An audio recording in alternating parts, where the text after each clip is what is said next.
Depois desse tempo ele se tornaria reverente, e iam ter que reverenciar o Deus que estava sobre a vida de Jó.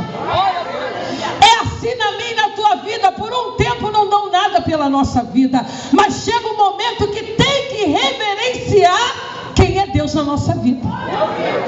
Você está entendendo, crente? Hoje eu e você podemos ser odiados de muitos, mas amanhã muitos irão reverenciar o que Deus vai fazer sobre a nossa vida. É por isso que é odiado, ou porque ele não ia ficar odiado para sempre. Quem crê nisso, diga glória a Deus. Agora o versículo vai dizer, a mulher vai perguntar para Jó: ainda persiste em tua integridade? A Bíblia de vocês está escrito sinceridade, e eu prefiro a palavra integridade. Aí você vai me perguntar, mas por quê? Porque eu prefiro ser íntegro às vezes, muito mais íntegro do que sincero. E eu vou explicar para você. Existem algumas pessoas que se vangloriam da sinceridade, mas às vezes, meu querido que está aqui me olhando fixo, a sinceridade machuca algumas pessoas. Às vezes a pessoa quer ser tão sincera que ela acaba falando o que ela não precisa dizer. Ela vai dizer assim: eu falo o que eu penso porque eu sou sincera. E ela fica assim, se achando tanto na sinceridade, que vai lá e magoa o irmão. É verdade, Deus. Mas quando eu sou íntegro, eu não faço isso. Porque o íntegro, ele vai pensante de falar. O íntegro não sai falando de qualquer maneira. O íntegro, primeiro ele vai perguntar: eu posso falar? Se eu puder, eu falo. Se eu não puder, eu vou calar minha boca. Diga glória a Deus. Glória a Deus. A Bíblia vai dizer que eu e você precisamos ser santos. Você sabe o que significa a palavra santo? Tem gente que diz que é separado. E separado é uma situação soberba de alguns crentes. Porque separado significa que eu não posso me juntar com você. Você não é crente, fica aí que eu fico aqui. Não é isso que Deus quer, não. Eu nunca vi você conseguir conquistar uma prostituta para Jesus se você não chegar perto dela.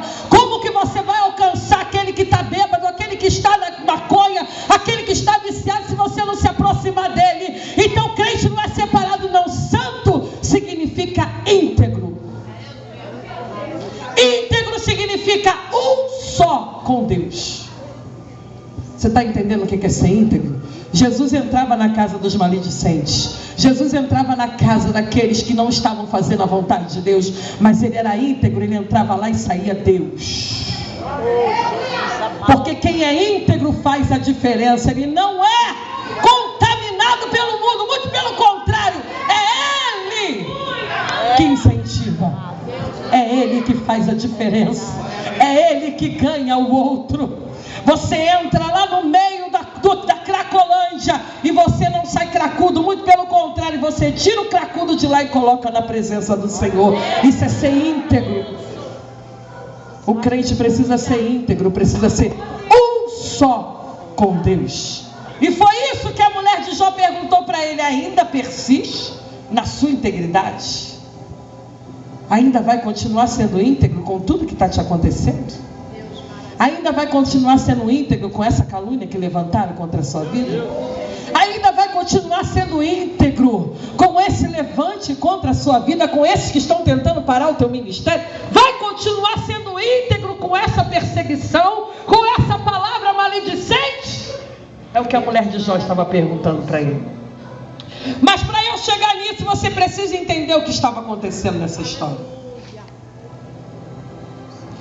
Eu fiz essa mensagem, Deus me deu essa mensagem dentro da minha casa, ou seja, primeiro ele falou comigo. Diga, primeiro falou com ela.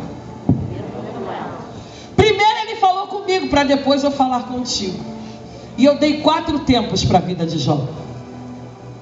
4 tempos dentro de todo o livro de Jó. Diga glória a Deus. Glória a Deus. Primeiro tempo acontece comigo, com você, com todo mundo. O tempo da prosperidade. Mas você não vai entender por que é prosperidade. No início do capítulo 1 de Jó, vai se falar tudo que Jó tinha. Como Jó era abastado, como ele era rico, como ele tinha filhos bonitos, como ele tinha empregados, como ele tinha de tudo. E Jó, além de ter tudo, ainda fazia holocaustos ao Senhor em favor dos seus filhos, porque os filhos de Jó não eram servos de Deus. Os filhos de Jó eram apenas filhos de Jó. E tem gente que pensa que porque é filho tem que ser crente. já está predestinado. Querido, se você não aceitar Jesus, você pode ser filho do, como diz o meu presidente lá de Mocidade, do sumo pontífice, pode ser do maioral. Se você não aceitar Jesus, eu sinto muito te dizer, o lugar que está reservado é o lago de fogo e de enxofre. Diga glória a Deus. Glória a Deus. Aleluia. Os filhos de Jó estavam recebendo sacrifícios através da vida de Jó, mas Jó estava abastado naquele momento, e ele não estava tão preocupado com Deus, ele estava preocupado com os filhos dele, ele estava preocupado com a casa dele, mas ele era reto, ele era íntegro, ele não era uma pessoa que fazia coisas que não agradavam ao Senhor, ele era uma pessoa que andava direito, ele era uma pessoa que comprava e pagava, ele era uma pessoa que tinha uma integridade. Mas a própria Bíblia vai me dizer que Jó ainda não tinha tido experiência com Deus. Porque no final do capítulo, lá no final do livro de Jó, você vai entender que ele não tinha tido uma experiência com Deus. Ele já tinha ouvido falar desse Deus. Ele sabia que Deus existia. Ele sabia que Deus podia fazer muita coisa, mas experiência ele não tinha tido. E se eu e você não tivermos experiência com Deus, não se preocupe. Vai chegar o momento da experiência. Se Deus não se apresentou a você ainda, se prepare, porque Ele vai se apresentar. E quando Ele se apresenta, nem sempre é da maneira que a gente quer que Ele se apresente. É verdade. Normalmente, quando Ele se apresenta, a gente sente algumas dores. Diga glória a Deus. Glória a Deus. A coisa fica estreita.